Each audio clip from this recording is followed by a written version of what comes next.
یہاں سے ہم واقعات کربلا کو شروع کرتے ہیں۔ امام علی مقام مدینے سے نکل کر مکہ جا چکے تھے اور مکہ میں کوفہ کے لوگوں کے خطوط آنا شروع ہو گئے اور آپ کوفہ جانے پر بضد تھے، اصرار کر رہے تھے۔ صحابہ نے روکا، منع کیا، کسی نے بھی جانے کا مشورہ نہیں دیا۔ تو پھر آخر میں امام حسین نے اپنے بھائی امام مسلم بن عقیل کو اپنا وکیل بنا کر بھیجا تھا کہ کوفہ کے حالات دیکھو اور مجھے خبر کرو۔ امام مسلم گئے، حالات اچھے تھے، 60,000 کے قریب لوگ بیعت کے لیے تیار تھے، اور خط لکھ کر کے بھیج دیا امام علی مقام کو کہ آپ تشریف لائیں، کوفہ کے حالات بہت اچھے ہیں۔ لیکن ہوا کیا، یزید نے وہاں کے گورنر کو بدل کر کے نیا جلاد گورنر بنایا، عبید اللہ بن زیاد کو۔ وہ آتے ساتھ ظلم کی ایسی تاریخ اس نے رقم کرنا شروع کر دیا، کوفہ کے بڑے بڑے سرداروں کو گرفتار کیا، دھمکیاں دیا، قتل کیا، صحابی رسول حامی بن عروہ کو قتل کیا، اور جتنے وہاں پر اہل بیت کے جانثار تھے ان کو مارنا شروع کیا، اور امام مسلم بن عقیل کا بھی قتل ہو گیا، ان کے بچوں کا بھی قتل ہو گیا۔ یہ حالات امام حسین تک نہیں پہنچے تھے۔ اب امام حسین رضی اللہ تعالیٰ عنہ بہت جلدی کر رہے تھے کہ کوفہ سے مجھے 2 خط آ گئے میرے بھائی کے کہ حالات اچھے ہیں، مجھے نکلنا ہے۔ اب سنیے، مکہ مکرمہ سے میرے امام نکلتے ہیں، 4 ذی الحجہ کی تاریخ ہے، 6 دن کے بعد تو حج ہونا ہے۔ ذی الحجہ کی 4 تاریخ اور مکہ مکرمہ میں امام علی مقام، دنیا بھر سے قافلے ادھر ادھر سے ہوتے ہوئے مکہ کی طرف رواں دواں ہے، حاجیوں کا قافلہ آ رہا ہے، لیکن امام علی مقام 4 ذی الحجہ کو مکہ چھوڑ کر روانہ ہو رہے ہیں۔ اس اثنا میں کئی صحابہ درمیان آئے۔ امام علی مقام ہر بات یہی کہتے تھے، اللہ کو جو منظور ہے وہ ہوگا۔ لوگ یہ کہتے تھے کہ کوفہ والے دھوکہ کر جائیں گے، دغا بازی ہیں، آپ کے والد وہیں قتل ہوئے، آپ کے بھائی شہید ہو گئے، اب آپ کے ساتھ کہیں کوفہ والے دھوکہ کر کے آپ کے خلاف تلواریں نہ اٹھائیں۔ امام علی مقام یہ کہتے تھے، لن یصیبنا الا ما کتب اللہ لنا، ہم کو ہرگز وہ چیز نہیں پہنچے گی جو اللہ نے نہیں لکھا ہے، اتنا ہی ہمیں ملے گا جتنا اللہ نے لکھ دیا ہے۔ تو بہرحال امام علی مقام کا ایک قافلہ نکلنے کو تیار ہوا، تو وہاں پر جو سعید نام کے گورنر تھے مکہ میں، انہوں نے فوجیں بھیج دی امام علی مقام کو روکنے کے لیے۔ عبداللہ بن زبیر کے حامی طاقت کے بل بوتے امام علی مقام کو روکنے کی کوششیں کی، مجبور بھی ہو گئی، ہلکی پھلکی جنگ بھی ہو گئی امام علی مقام کے خاندان والوں اور حامیوں سے اور مکہ والوں سے۔ یعنی یہ ایسی دشمنی کی جنگ نہیں تھی، محبت میں وہ امام علی مقام کو روکنا چاہ رہے تھے۔ یہاں تک کہ امام حسین رضی اللہ تعالیٰ عنہ مکہ کی سرحدوں سے نکل گئے، بیچ راستے میں فرزدق نام کا ایک شاعر ہے بہت مشہور، اس سے ملاقات ہوئی، پوچھا کہاں کا ارادہ ہے؟ آپ نے کہا کوفہ جا رہا ہوں۔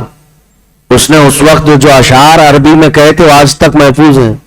کہا اے امام، آپ کوفہ جا رہے ہیں، ہو سکتا ہے ان کے دل آپ کے ساتھ ہیں لیکن تلواریں بنو امیہ کے ساتھ ہیں، یزید کے ساتھ ہیں، ان کی تلواریں ہیں، وہ بات کچھ اور کرتے ہیں اور کام کچھ اور کرتے ہیں، آپ ان کی باتوں پر بھروسہ کر کے جا رہے ہیں۔ امام علی مقام نے کہا میرے پاس اتمام حجت کے لیے جانا ضروری ہے۔ انہوں نے یہ کہا ہے کہ اگر میں نہ آؤں تو قیامت کے دن میرے خلاف گواہی دے دیں گے۔ تو یہ سب باتیں ہوتی رہی، تھوڑی منزل اور طے ہوئی تھی۔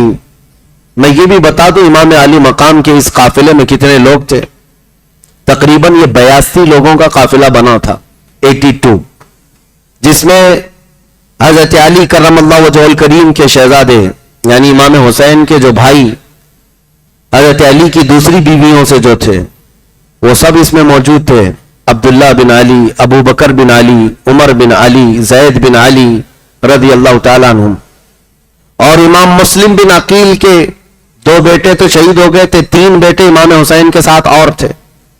امام حسن کے اپنے سگے بھائی کے 3 بیٹے ان کے ساتھ تھے، اور امام حسین کے خود کے 3 بیٹے بھی تھے، امام زین العابدین، علی اکبر اور علی اصغر، تینوں الگ الگ بیویوں سے تھے۔ یہ امام علی مقام کے قافلے میں تھے، اور پھر آپ کی سگی بہن سیدہ زینب رضی اللہ تعالی عنہا وہ ساتھ تھی، اور امام حسین کی چھوٹی بیٹی سیدہ سکینہ وہ بھی ساتھ تھیں. ان کی سگائی ہو چکی تھی امام قاسم کے ساتھ جو امام حسن کے بڑے بیٹے تھے, اور سیدہ سکینہ کی عمر اس وقت 9 سال کی تھی, وہ ساتھ ہوئی. اور امام علی مقام کی 2 بیویاں ساتھ میں تھیں, ام رباب اور شہر بانو. اور اس قافلے میں اہل بیت کے دیگر افراد بھی تھے, حضرت جعفر طیار کے بیٹے بھی تھے اور حضرت مسلم بن عقیل کے بیٹے بھی تھے. اس طرح سے یہ قافلہ اور کچھ جانثاروں سے مل کر, جو دوسرے چاہنے والوں سے مل کر 82 کی تعداد کو پہنچا. بیچ راستے میں تھے تو سیدہ زینب کے 2 بیٹے عون و محمد, یہ دونوں آئے اپنے باپ کا خط لے کر. ان کے باپ عبداللہ بن جعفر ہیں, امام حسین کے بہنوی, سگے بہنوی بھی ہیں, اور حضرت جعفر طیار کے بیٹے یعنی امام حسین کے چچیرے بھائی بھی تھے. وہ بہت محبت کرتے تھے امام پاک سے. انہوں نے خط لکھ کر کے بھیجا اپنے 2 بچوں کو, بیچ راستے میں بھیجا, کہا اللہ کا واسطہ دیتا ہوں, نبی رحمت کا واسطہ دیتا ہوں, آپ اکیلے نہیں ہیں, اگر آپ چلے گئے تو پوری دنیا میں اندھیرا چھا جائے گا. ہم کوفہ والوں کے حوالے آپ کو نہیں کر سکتے, رسول اللہ کے خاندان کے چشم و چراغ ہیں, آپ واپس چلے آئیں, مکہ آپ کے لیے امن و سکون کی جگہ ہے. امام علی مقام نے خط پڑھا اور آنکھوں سے آنسو آئے اور کہا میں وہ کام نہیں کر سکتا, اگرچہ سارے لوگ مشورہ دے رہے ہیں, لیکن ایک بات مجھے اس بات کو کرنے پر مجبور کرتی ہے. پھر جو ایک صحابی تھے انہوں نے آ کر پوچھا آخر کیا بات ہے کہ اتنے لوگ مشورہ دے رہے ہیں آپ کو نہ جانے کا, اور آپ ضد کر رہے ہیں جانا ہی ہے کوفہ. اور تھوڑی ہی دیر کے بعد امام مسلم بن عقیل کی شہادت کی خبر بھی آ گئی. امام حسین بار بار انا للہ و انا الیہ راجعون پڑھتے تھے اور غم کرتے تھے کہ میں نے اپنے معتمد بھائی کو وکیل بنا کر بھیجا اور ان کے ساتھ یہ معاملات ہو گئے. جب یہ حالات سنتے ہیں امام علی مقام, اس کے بعد ایک صحابی نے کہا بھی کہ آپ ضد کیوں کر رہے ہیں, تو جانتے امام حسین کے سامنے ایک بات تھی. کہا میں نے خواب میں رسول کریم صلی اللہ تعالی علیہ وسلم کو دیکھا ہے, حضور اکرم صلی اللہ تعالی علیہ وسلم نے مجھ سے کچھ بیان فرمایا اور میں نے وعدہ کیا, اس وجہ سے مجھے جانا ہی ہوگا. صحابی نے پوچھا ہمیں بھی بتائیں اللہ کے رسول صلی اللہ تعالی علیہ وسلم نے آپ سے کیا وعدہ لیا اور آپ نے کیا وعدہ کیا اور کیا بیان ہوا. امام علی مقام نے کہا نہ میں نے یہ خواب کسی کو بتایا اور نہ بتاؤں گا جب تک کہ میں اس دنیا سے چلا نہ جاؤں. یہ رازوں میں سے ہے, میں نے اللہ کے رسول سے وعدہ کیا ہے. یہ مسئلہ تھا جس کی وجہ سے امام علی مقام کئی لوگوں کے مشورے آتے رہے لیکن آپ واپس پلٹنے کو تیار نہیں ہوئے. ایک مقام پر پہنچے, عبداللہ بن متی وہاں پر ایک شخص تھے, انہوں نے آپ کا استقبال کیا کنویں کے پاس. انہوں نے بھی کہا آپ کوفہ جا رہے ہیں, کوفہ کے لوگ اچھے نہیں ہیں. اور وہاں پر ایک قاصد آیا کوفہ کی خبریں لے کر, ہانی بن عروہ کے ساتھ کیا کیا گیا, مسلم بن عقیل کے ساتھ کیا کیا گیا, ان کے پیروں میں ہاتھوں میں رسی باندھ کر کے ہانی بن عروہ کو گلیوں میں کھینچا گیا ہے, ان کی ہڈیاں چکنا چور ہو گئی, توڑ دیا گیا ہے اور نہایت ہی دردناک انداز میں ان کو قتل کر دیا گیا ہے. یہ خبریں سن کر امام حسین اعظم رضی اللہ تعالیٰ عنہ غمگین ہو گئے اور اس کے بعد آپ اپنے قافلے کو لے کر تھوڑا اور آگے بڑھے لیکن ٹھہر گئے.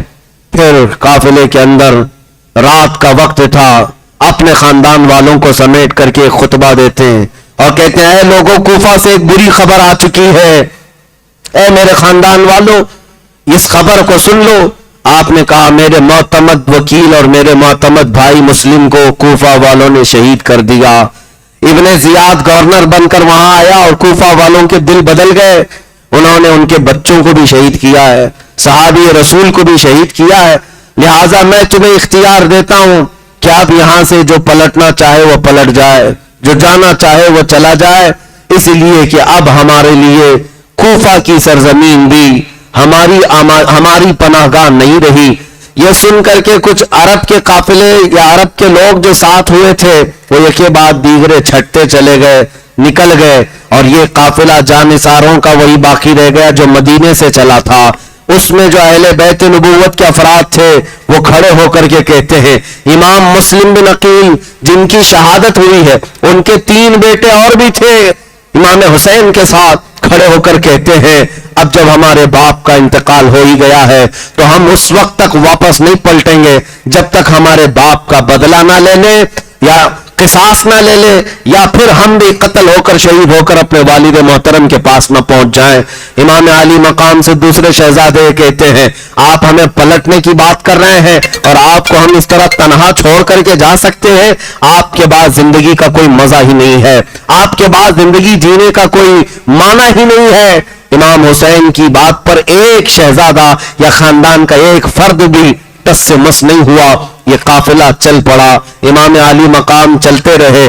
بیچ میں ایک جگہ ایسی آئی جہاں زہیر بن قیم بجلی، ایک ایسے عرب کے بہت مشہور آدمی ہے، وہ حج کر کے واپس جا رہے تھے، ان کو اہل بیت سے پہلے کوئی عقیدت نہیں تھی، امام حسین نے ان کو بلوایا، وہ خیمے میں تھے، انہوں نے منع کر دیا میں ملنا نہیں چاہتا، بیوی جو تھی گھر میں بیٹھی یہ خیمے میں تھی، اور ایسی ڈانٹ لگائی، کہا زہیر تجھے پتا ہے رسول اللہ کا بیٹا بلا رہا ہے اور انکار کرنے کی مجال کیسے تیری؟ آج اس سے بہتر موقع کیا ہو سکتا ہے؟ جا امام علی مقام سے ملاقات کر کے تو آپ زہیر بن قیم بجلی آئے اور امام حسین سے ملاقات کی۔ ایک ہی ملاقات ایسی تھی کہ چہرہ ابن رسول کو دیکھ کر کے فدا ہو گئے، کہا کہاں کا ارادہ؟ کہا کوفہ کا۔ زہیر بن قیم کو اپنا واقعہ بتایا اور جو جو حالات تھے بتایا۔ زہیر بن قیم بجلی جو پہلے اہل بیت سے عقیدت نہیں رکھتے تھے لیکن اب حالات ایسے کہ اپنے خیمے میں آئے اور اپنی بیوی سے کہا میں تجھے طلاق دیتا ہوں، تو واپس چلی جا، اپنے بھائیوں کے ساتھ واپس چلی جا۔ کہا اتنا اہم کیا معاملہ ہو گیا؟ کہا اس لیے کہ اب میں رسول اللہ کے شہزادے کے ساتھ اس نیت سے جا رہا ہوں کہ واپس اس دنیا میں کبھی نہیں آنا ہے، مجھے آنا نہیں ہے، میرا انتظار نہ کرنا۔ مال و دولت اسباب سب دے دیا اپنی بیوی کو اور بھیج دیا اور کہا میں امام پاک کے ساتھ جاتا ہوں۔ یہ زہیر بن قیم بجلی یہ وہ شخص ہے جو میدان کربلا میں پہلے اترنے والوں میں نام ہے۔ یہ یہاں سے 7 جو ہوئے اور پھر یہ امام علی مقام کا قافلہ جب آگے بڑھتا ہوا ایک علاقہ زبال آیا، وہاں پر انہوں نے قیام کیا، تو اب یہاں پہنچتے پہنچتے امام علی مقام کے قافلے کو 1 محرم آ چکی تھی، محرم کی پہلی تاریخ تھی اور اس وقت 60ویں ہجری چل رہی تھی۔ 1 محرم کی تاریخ تھی۔ عبید اللہ بن زیاد نے جب اسے یہ خبر ملی کہ یہ مکہ سے نکل چکے ہیں امام حسین اور یہ کوفہ آنے والے ہیں، تو اس نے حر بن یزید، ایک ایسے پہلوان کو جس کی کوفہ میں بڑی دھاک تھی، وہ پہلوان بہت مشہور تھا، حر بن یزید کو 1000 کا لشکر دے کر بھیجا کہ حسین کو روک لینا راستے پر اور ان کو ادھر ادھر ہونے نہ دینا، یہاں تک کہ ان کو مجبور کر کے کسی نہ کسی طرح سے جھکا کر مطیع و فرما بردار بنا کر میرے پاس لانا۔ حر بن یزید یہ پہلا لشکر ہے جو کوفہ سے نکلا تھا امام علی مقام کے راستے کو روکنے کے لیے۔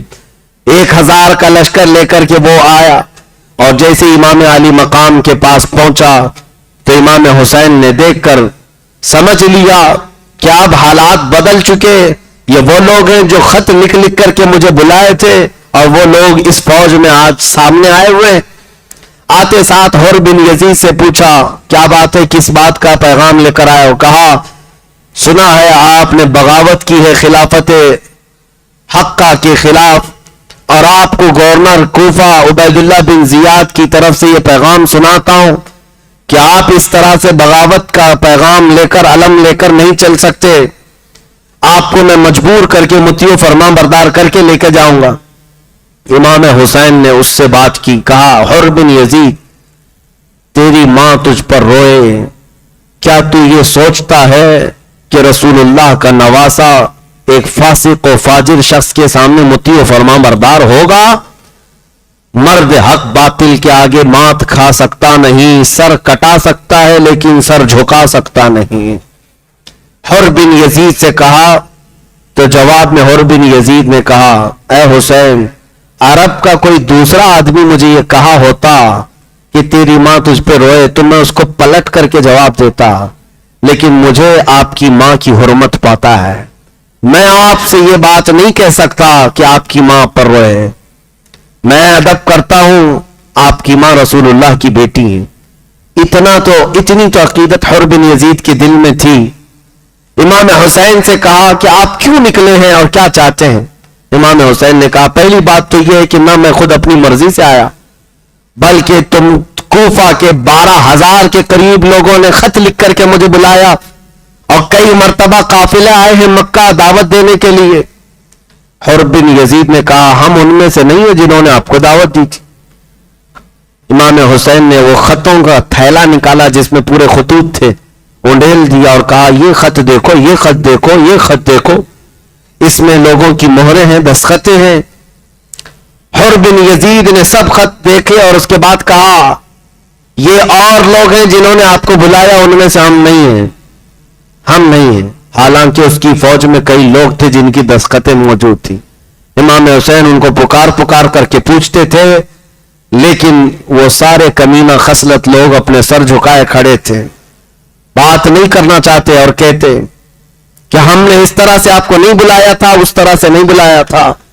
بات بدل گئی تو پھر امام حسین نے کہا دیکھو اگر معاملات ایسے ہیں کہ تم نے نہیں بلایا ہے مجھ کو تم واپس جانے دو مجھ کو، اور اگر تم یہ چاہتے ہو کہ میں کوفہ نہ آؤں تو مجھے واپس جانے دو، میں واپس چلا جاؤں گا. یا اگر تم یہ چاہتے ہو کہ میں کوفہ نہ آؤں تو مجھے دمشق لے کر کے چلو یزید کے پاس، میں بات کر لوں گا جیسے میرے بھائی امام حسن نے امیر معاویہ سے بات کی تھی، میں بات کروں گا.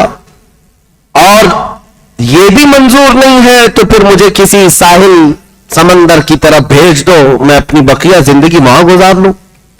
یہ اتمام حجت کے لیے امام حسین نے کہا تھا، کیونکہ اپنی طرف سے یہ کہنا ضروری ہے کہ زبردستی اپنی جان کو جوخم میں نہیں ڈالنا ہے، اپنے خون سے کسی کو رنگین نہیں کرنا ہے. حر بن یزید نے کہا آپ نے اچھے مشورے دیے ہیں، میں یہ باتیں پہنچاؤں گا عبید اللہ بن زیاد کے پاس، یہ باتیں پہنچاؤں گا. حد تو یہ ہے میرے عزیزوں، نمازوں کا وقت ہوتا، ظہر کا وقت ہوا، امام علی مقام کے ہاں سے اذان ہوئی. آپ نے حر بن یزید سے پوچھا اس کے پاس 1000 کا لشکر ہے، امام حسین کے پاس 82 لوگ ہیں. امام حسین یہ پوچھتے کہ ہماری جماعت قائم ہو رہی ہے، تمہاری نماز الگ ہوگی یا ہمارے ساتھ؟ حر بن یزید کہتا کہ جماعت تو ایک ہی ہوگی، امام آپ ہی ہوں گے. میدان مقابلین کا ہے، دو اپوزٹ جماعتوں کا ہے، لیکن خدا کی قدرت دیکھیں ان ظالموں کے دل میں بھی یہ بات تھی امام تو رسول اللہ کا نواسا ہی ہے. نمازوں کی امامت کے لیے امام حسین ہی تھے. یہاں تک کہ یہ 1 محرم سے لے کر یہ معاملات چلتے رہے، 5 محرم آ گئی، کنٹینیو حر بن یزید امام حسین کے ساتھ تھا. یا تو ان کا راستہ روکتا یا ان کو کسی طرح آگے بڑھنے کے لیے کہتا. ایک جگہ آئی بنی مقاتل، وہاں کے علاقے کو کہتے ہیں. وہاں پہنچنے کے بعد حر بن یزید نے کہا ہم آپ کو مجبور کرنا چاہیں گے اس لیے کہ میں حکم کا پابند ہوں. امام حسین نے کہا میں نے جو 3 شرطیں دی تھی اس کا کیا ہوا؟ کہا میں نے پیغام بھیجا ہے، اس سے پہلے میں کوئی کام نہیں کر سکتا. پھر اسی نے یہ مشورہ دیا کہ ایک کام کریں، آپ کوفہ کی طرف بھی مت جائیں، دمشق کی طرف بھی مت جائیں، تیسرا کوئی راستہ لے لیں، میں آپ کے آگے پیچھے چلتا رہوں گا، جنگ نہیں کروں گا، لیکن جس کام کے لیے مجھے بھیجا گیا وہ کروں گا. امام حسین نے کہا ٹھیک ہے، تیسرا راستہ لے لیا. تیسرے راستے پر چلتے رہے اور تیسرے راستے پر چلتے چلتے ایک علاقہ آیا جہاں پر آپ نے پڑاؤ کیا. شام کا وقت تھا اور قافلے کو اتارا گیا، دریائے فرات کنارے تھا، اور جیسے ہی آپ نے وہاں پر اتارا اور اپنی تلوار کے ٹیک سے امام حسین بیٹھے ہوئے تھے، اونگ آ گئی، نیند آئی اور خواب دیکھا. اچانک اٹھ کھڑے ہوئے اور انا للہ و انا الیہ راجعون پڑھنے لگے. سیدہ زینب جو آپ کی ہمشیرہ آپ کی بہن ہے قریب آئی، کہا بھائی جان کیا بات ہے، کوئی ڈراؤنا خواب دیکھا؟ کہا کوئی کہنے والا ہم سے کہہ رہا تھا قافلہ چل رہا ہے اور موت قریب آ رہی ہے، موت قریب آ رہی ہے.